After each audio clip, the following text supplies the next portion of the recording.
Hello guys, welcome back to this channel. Today we are going to take a look on 20 ideas for decorating every room in the house for Christmas. 1. Use candles to decorate. 2. Make use of light coastal colors. 3. Place a wreath on the backsplash. 4. Decorate an unused hallway. 5. Apply a mid-century color scheme.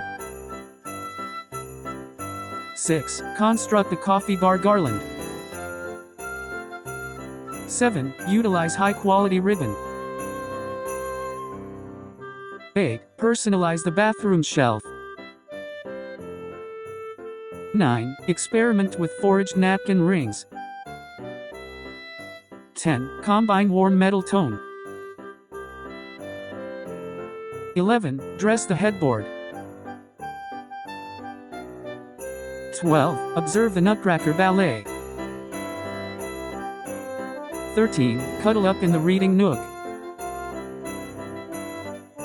14. Display stockings on furniture. 15. Decorate the mudroom.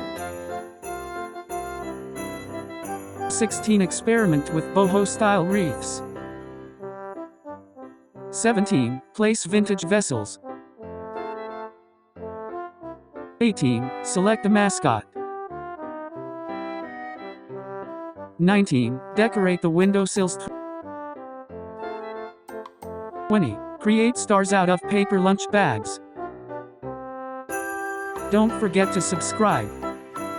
That's all for now, and wishing you a Christmas that's merry and bright. We hope you have a safe and relaxing holiday season. I hope your holiday season is full of peace, joy, and happiness. Merry Christmas with lots of love.